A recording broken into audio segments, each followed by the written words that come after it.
zgjedhjet e 25 majt, zgjedhjet e 11 majt u diktuan që të gjitha nga krimi, bandat kriminale të qeverisë ishin aktive në 10 qarqe të Shqipërisë, në 20 bashki të vendit, dhe ato patronuan 30 deputet të mazhorancës kriminale.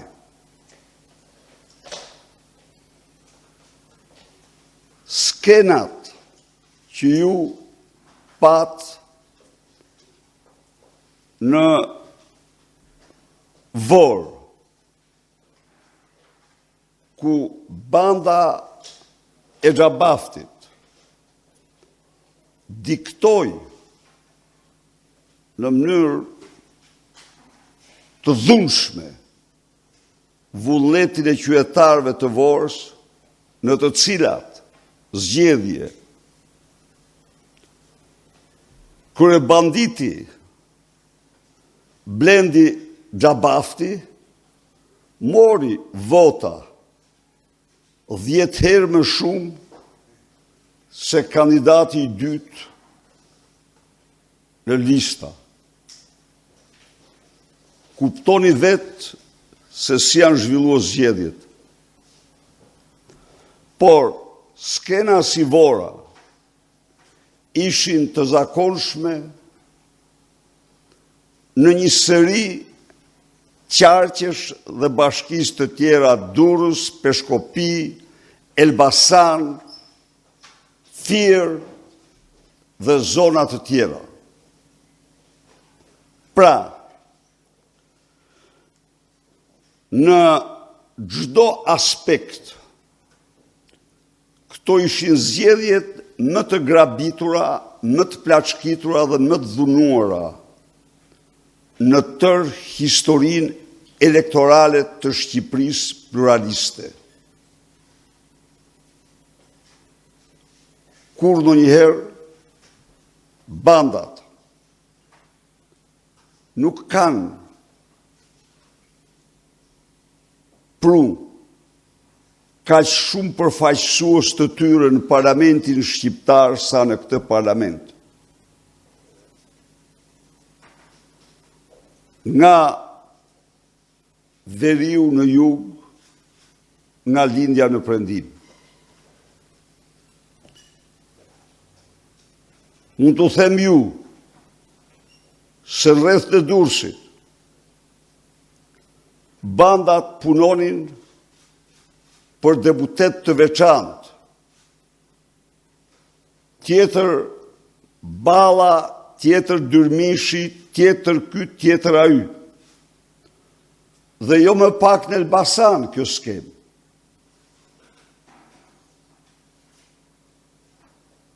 Po kështu në Fier, Mallakastër. Pra, këto ishin zgjedhje që u sunduan si asnjëherë më parë nga vrasës, serial killer, trafikant, dhunues për dhunues.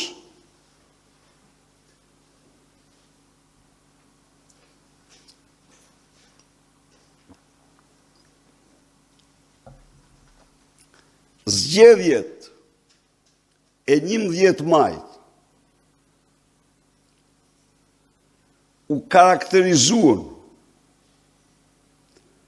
nga blerja publike më masive në tërë historinë e zgjedhjeve në Shqipëri.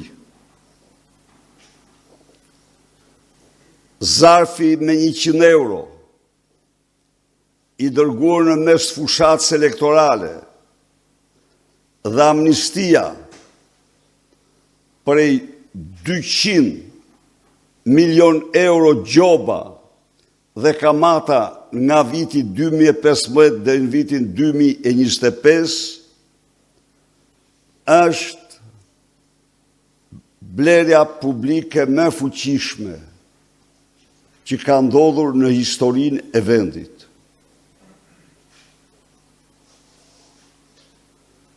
Dhjetra mijëra hektar kanabis që u dhanë licencat për të mbjellë. Çdo bim kanabis me prodhim fitimi 1.000 euro ka qenë është përllogaritur për blerje votash në mënyrën më të pamëshirë.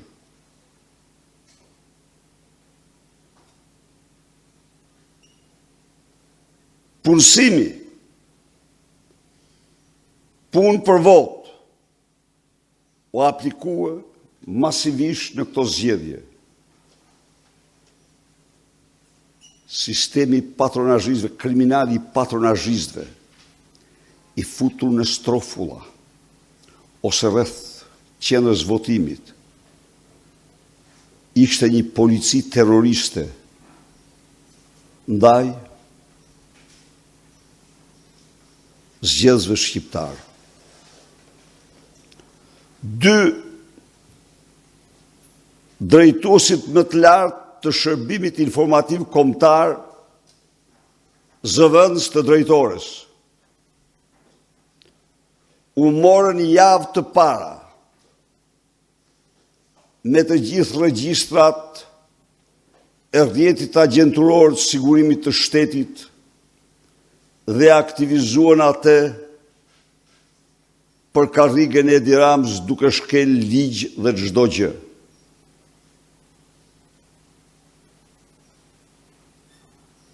Ne po evidentojmë me shumë përgjegjësi krimin elektoral. Ky krim është po kaq monstruoz në diasporë. Ju e morët vesh, besoj, e morët vesh, se si në kutinë e Beratit për diasporën dilte Partia Socialiste 99.6%. Pra, kemi të bëjmë me Korenë e Veriut. Kjo është e vërteta.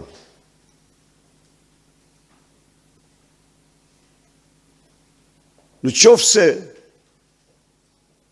nga Greqia ardhja me postë të zakonshëm çdo ditë para se Famziu, kriminali Balla, të shkonte me ordhit e patronazhistëve në Greqi, ishte 1.500, 1.000, 1.300 zarfa. Pas dërgimit të kriminalit Ballës në Greqi, çdo ditë kanë ardhur 6.000 zarfa, të gjitha të manipuluara.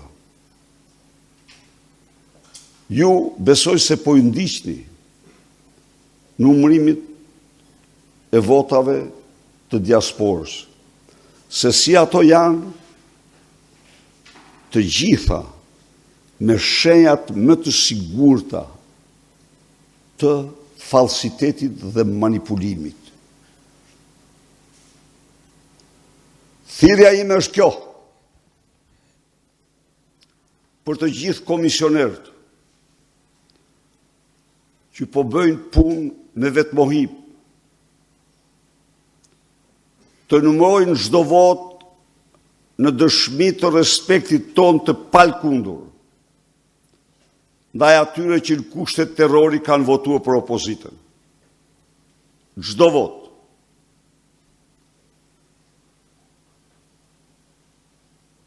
Të regjistrojnë dhe të marrin shënim çdo parregullsi.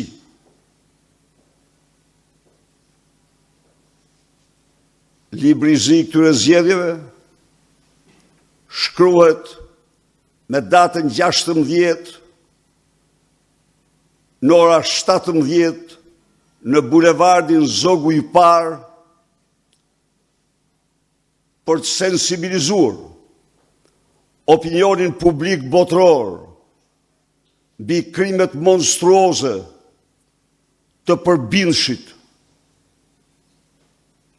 elektorale Edi Rama, që nuk respekton asnjë rregull, asnjë ligj kombëtar dhe ndërkombëtar për zgjedhjet. Protesta do të jetë paqësore. Ne garantojmë se nuk do ketë probleme që të cenojnë në shkallën më të vogël sigurinë e dinjitarëve që vinë, por duam që ata ta mësojnë se kanë qenë të ftuar nga një narkodiktator që nuk njeh ligj as moral për votën dhe vullnetin e qytetarëve të tij. Po. Zoti Berisha, Isa Mizura nga Ora News. Protesta e datës 16, cila është thirrja kryesore e protestës? Është përsëritja e zgjedhjeve, zgjedhjet të qeverisë teknike, apo cila është thirrja kryesore, pyetja e parë? Tani, siç i shifni dhe po i ndiqni dhe unë përgëzoj mediat për raportet që kanë bërë, disa prej tyre shumë të çmuara dhe shumë të guximshme. Ne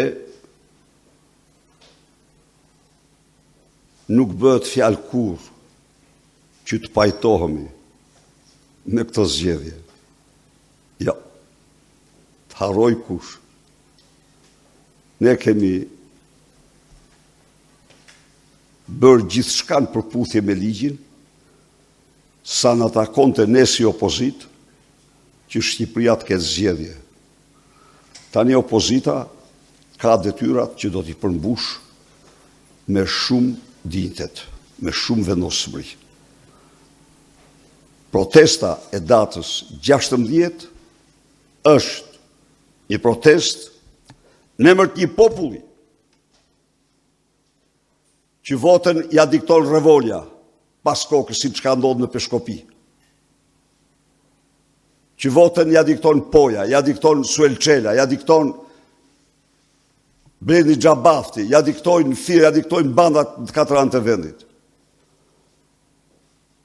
Miq që vinë do të ndëgjojnë zëri një populli që kërkon të votojë lirë dhe që një tiran, një narkodiktator, nuk i lejon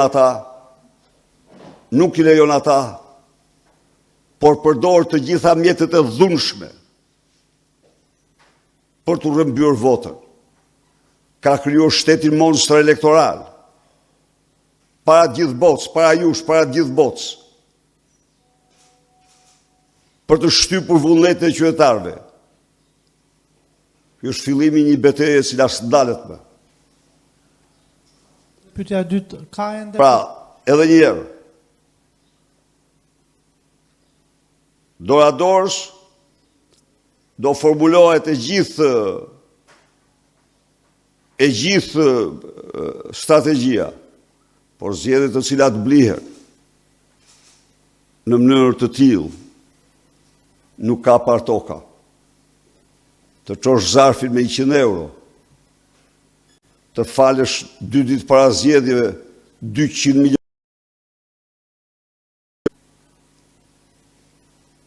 të japish licenca për mbjelljen e miliona rrëjve kanabis për votë, të aktivizosh bandat, siç është evidentuar në qytetet, të bën thirrje për konflikt dhe destabilizim. Por ne çështja jonë është, lufta jonë është për votë. Ne nuk mund ta imponoj kur në këtë mënyrë. Jemi forcë politike sovrane. A ka gjë më të turpshme? Shkoni shifni kutin, si në Korenë e Veriut. 99.6% vota për Partinë Socialiste nga diaspora. A mund të pranohen këto. Por të mos u thënë se ne po dokumentojmë gjithçka, jemi në proces dokumentimi. E mbyll duke shprehur një jetë pa kufishme për gjithë ata që kanë votuar. Dhe ftoj që dalim zot votës lirë. Zoti Berisha, ky proces kundërshtimi i këtij procesit zgjedhor do të jetë paralelisht me një proces të brendshëm të Partisë Demokratike për të respektuar statutin që vetë keni propozuar dhe miratuar, apo do merreni më vonë me proceset e brendshme? Tani, i nderuar zoti Myzyri, Partia Demokratike ka statutin dhe do i përmbahet asaj, po ka disa parime eprore, dhe në këto parime eprore është vota e lirë e shqiptarëve. Kjo parti nis betejën për votë e lirë shqiptarëve. E kemi nisur, është vazhdon betejën, sepse ju jeni dishmitar, se si në mes të fushatës, një javë para zgjedhjeve, në Valencia, Edi Rama u damkos si njeri që blen vota me lek, me zarfa, blen vota me prokurime, blen vota me kanabis, blen vota me punësime. Të gjitha format e blerjes votës. A ju garantoj ju që nuk ka akt dhe gjë në botë që nuk do nërmarë për të mbajt karrigen sepse është i zhytur në krimet të tmerrshme. Ka luajtur vetë e votën me rendin me të gjitha. Zoti Berisha, Joldis Shuaibi, Televizioni Klan. Të gjitha konstatimet që ju thatë për bërjen pistë të procesit elektoral të 11 majit, në fakt kanë gjetur janë mbështetur edhe në raportin paraprak të OSBE-ODIR-it, kur bëhet fjalë për blerjen e votës, përdorimin e administratës, bandat. Por unë kam një pyetje më konkrete. Prit. A nuk i përshkruan që të gjitha këto që i thëmun raportet? Po. Kaq, vazhdoj. Pyetja ime ka të bëjë me faktin, si ka mundësi që në Kruj, kur ne e dim aktivitetin e bandave kriminale, Partia Demokratike ja doli të fitojë dhe përballë bandave. Mos ka vallë ndonjë problem të brendshëm në struktura drejtuese të Partisë Demokratike? Do me thënë, ti do të marrësh shumë falë, do marrësh përjashtimin për të rëzuar rregullin. Po, fare thjesht. Nuk të them se 100% janë aktivizuar.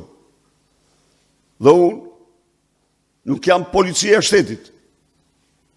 Unë kam sulmuar dhe do sulmoj dhe do shpall terroriste ato banda të cilat merren me rrëmbimin e votës. Nuk kam patur asnjë dhënë, se nuk kursej unë asnjë prej tyre, ta dish mirë, asnjë. Nuk kursej njëri. Po të kisha patur të dhënë, por ama, për të sulmuar, pa bazë nuk sulmoj njëri. Dhe në qoftë se ndodhë që nga mos informimi, unë të nesër kërkoj ndjes. Kjo është, besoj se e more përgjigje. Nuk kam asnjë dhënë, dhe kam bërë fushat atje, siç e din, dhe nuk kam patur. Nuk kam patur të dhënë se ato kanë shkuar si kartë, si kështu me satër, për të thënë që të pres kokën, pos bëre këtë, pos bëre atë. Nuk kam patur. Dhe kotë unë nuk mund të flasë. Ka dhe tjera banda në Shqipëri të cilat nuk kanë patur aktivitet elektoral. Unë nuk mund të them se kanë patur pse janë bandë. Jo, kjo nuk do thotë. Po bandat e pushtetit, po falë një minutë, a e morë të vesh ju sa votuar në Burgj apo jo? A e morë të vesh? Ministri i Brendshëm të gjitha votat merr Monela Felon në Burg. A ka vend në botë, mor, që votohet ministri i Brendshëm përveç se në Shqipëri? Po se është bandit si ata? Po s'ka diskutim. Po ja Kjo do t'jetë temë në studio. Kjo është çështje e gjitha studiove. Ministri i Brendshëm votohet në burg si ylli i burgut, i të burgosurve. 99% e të burgosurve votojnë Partinë Socialiste, rrof partia që na burgosi. E kuptoni apo jo? Çfarë zgjedhjesh janë këto? Rrof partia që na burgosi. Pas, kjo është Korea e Veriut, për zotëri. 99%. Pra, prisni se do ndëgjoni, por ama beteja për votën e shqiptarëve është betejë absolute. Do fitoj, do të jetë fitimtare. Dhe njëherë thirrje. Popullit opozitar në protest kundër këtyre zgjedhjeve të grabitura më shumë se kur ndonjëherë. Çfarë dëshmojnë këto zgjedhje? Sa më shumë vjedhin Edi Rama me grupin e tij, aq më i fort bëhet rezultati sepse krimi shtrohet në votë dhe vota në krim. Ka një raport që kam denoncuar me kohë, shumë kohë përpara. Krimi në votë dhe vota në krim. Zotë Berisha, Osman Stafa, News 24. Këtë betejë që ju thoni për votën e lirë të shqiptarëve, do ta udhëheq Sali Berisha, si kryetari i Partisë Demokratike, apo një lidership i ri i kësaj force politike? Urdhroni? Betejën për votën e lirë që ju thoni, pra që do të bëj Partia Demokratike, do e udhëheq Sali Berisha si kryetari i kësaj force politike apo një lidership i ri? Këtë betejë gjërën fitore ai që nisi dhe e bitisi. Do ta bitisi. E murdhvesh.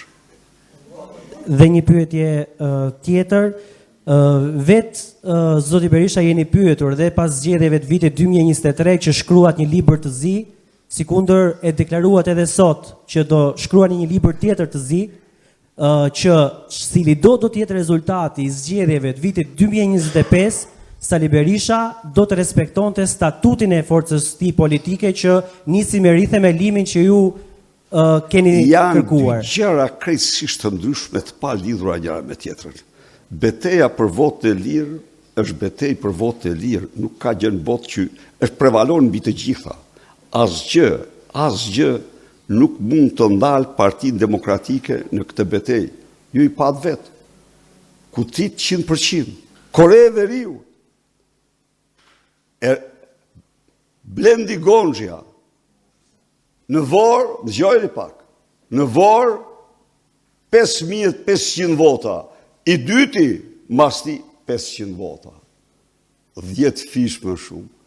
Këta ka rikthyer kohrat më të zeza elektorale për shqiptarët. Shqiptarët do të përgjigjen këtyre.